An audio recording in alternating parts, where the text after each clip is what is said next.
is falling perfectly into place for the Orlando Magic after a concerning start to the season that, let's be honest, sent us all into panic mode. It seems the Magic are beginning to click, and this is without Paolo Banchero on the floor, mind you, who remains out with that groin strain. Last night, the Magic came away with a decisive win against the Golden State Warriors, putting their brand of basketball on full display at the Kia Center. The Magic have now won 6 of their last 9 games, and that was such a huge win last night. Big contributions from Desmond Bane and Tristan Silva, who's in the starting lineup for Paolo, and easily becoming one of my favorite Magic players. And of course, we cannot forget about Anthony Black off the bench. So we're going to dive right into this game and what has led to this shift in the Magic's energy and the product on the court. But first, welcome back to the Magic Digest channel, y'all. I am your host, Sam Rodriguez, repping the free Osceola jersey that I got from the game on Sunday.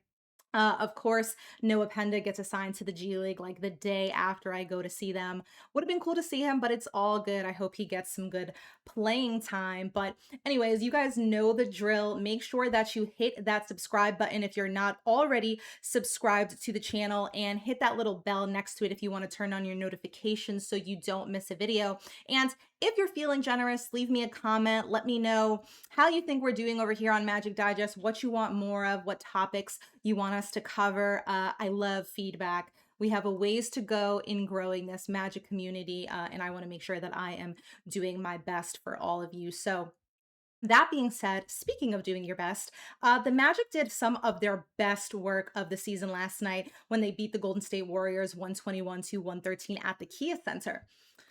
Listen, the Warriors aren't exactly the same threat as they used to be, but you're always on high alert when Steph Curry steps onto your court.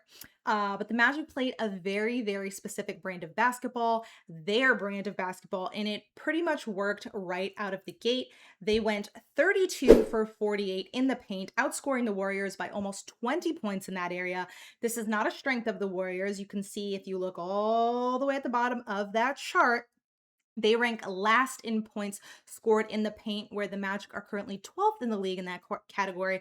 They also outscored the Warriors bench, and bench scoring is not typically a strength of the Magic, but last night they outscored the Warriors bench 35 to 22. And I want to talk more about the stats from last night, but I also just want to shout out the the physical toughness of this team.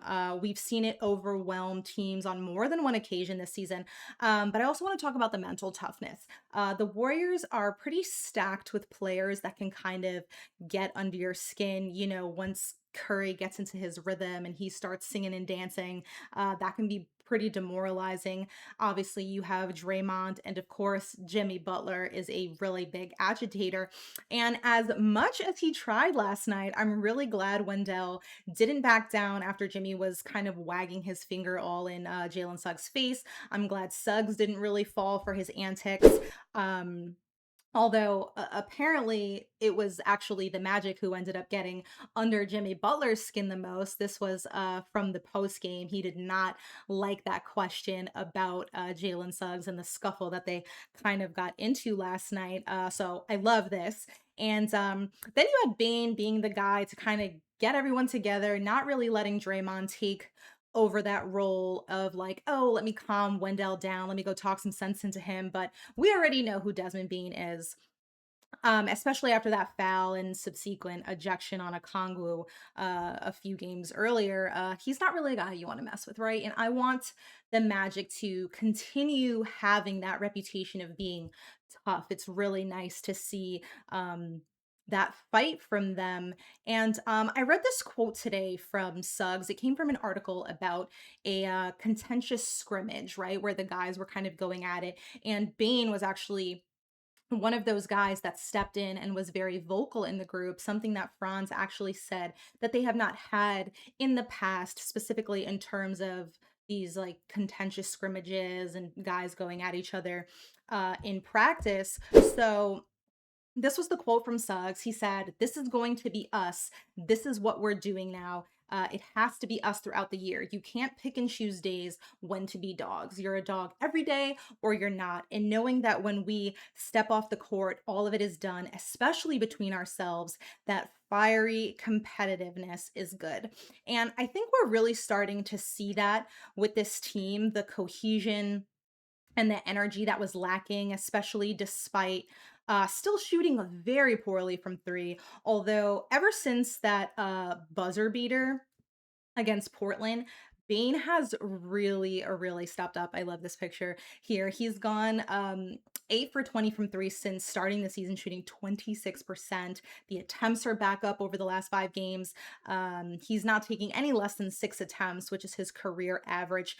And it's not just that, right? Bane is just such an engine that makes this offense go. And we did a breakdown here on Magic Digest during the summer, kind of highlighting how good he is in transition and how good he is at playmaking. Um, well, he's shooting career highs close to the rim. He's averaging 4.5 assists per game. Some games recently, you can see here, he's had at least 7 or 8 assists. You can also just see how much he's improved over these last 6 or 7 games. Um, and, for a team that saw a lot of isolation plays with Paolo last season, especially in the playoffs, those increased significantly. This is going to be huge for the Magic now that Desmond Bane seems to be back to his normal self. And when Paolo does come back from that groin strain, hopefully Bane continues to be aggressive and helping to get Paolo some cleaner looks. That was the plan after all. Also, a note on the 3-point shooting. I just have to shout out Tristan da Silva. He is shooting 40% from three on the season, a little over 40% actually. And he just looks fantastic out there. My husband actually just picked him up in fantasy. Really smart move with Paolo out. But as much as I love to see him starting, this is just going to be huge to have Tristan's production along with Anthony Black's when Suggs is back full time. And now to talk about Anthony Black, who had his season high last night. He gave the Magic 21 points off the bench, contributing to that bench disparity between the Magic and Warriors. Again, he shot poorly from three. The team as a whole went 8 for 32. Not typically a winning recipe, but in AB's case, in the team's case, what seems to be the key for them is getting to the basket. And Anthony Black is just doing a phenomenal job at that. He's shooting over 80% on 41 attempts close to the basket. That is within 3 feet specifically. I mean, he was just dunking all over the Warriors last night. It was so much fun. And I actually tweeted about this. His dunks are kind of outrageous. It looks like he's like moving in slow motion and then that acceleration upwards just like immediately speeds up.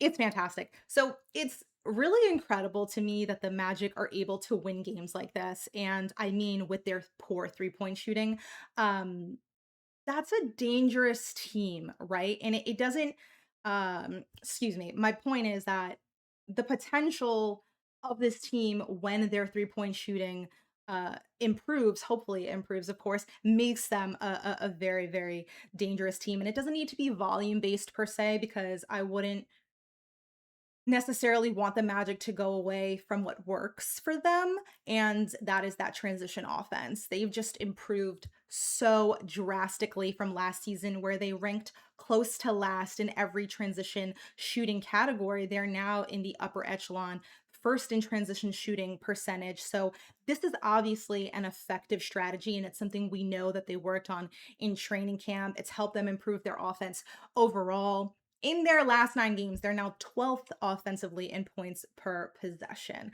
So this is just a huge improvement from this Magic team.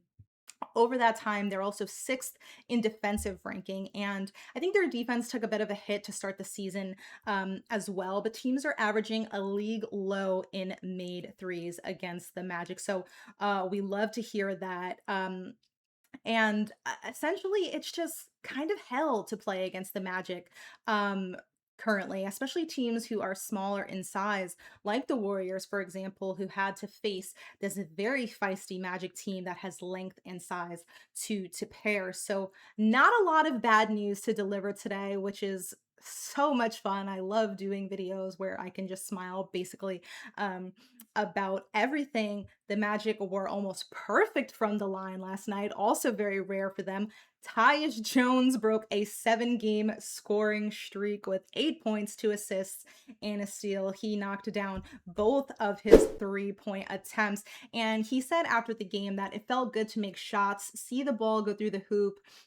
It's been a long few games just with some in and outs, not making shots. Mose and the coaching staff and the guys in the locker room continue to build me up and encourage me. And I want you guys to stay tuned for a video on Tyus Jones. I know I mentioned doing one in my last video. I'm just a little on the fence about him right now because the Magic do need 3 point shooting. And if Tyus is also potentially going to snap out of it, then maybe some of the trade talks just need to cool down. Not that there's a ton out there. I know that's a tough sell. But I'm always interested to hear what you guys think. Let me know if you would trade Tyus at the deadline and who that might be for. I know I've heard some trades for Jose Alvarado, which, Jose is very feisty, fits the ethos of this Magic team. So that's one at least doable trade that I've heard. I asked Reddit and it's a lot of doom and gloom on there, but I'm going to keep it positive here today. The Magic play the Clippers tomorrow night, who have lost 8 of their last 9. So hopefully the Magic can build on their momentum against a vulnerable Clippers team. So don't forget to subscribe to the Magic Digest channel, y'all. Leave a comment below and I will catch you all next video.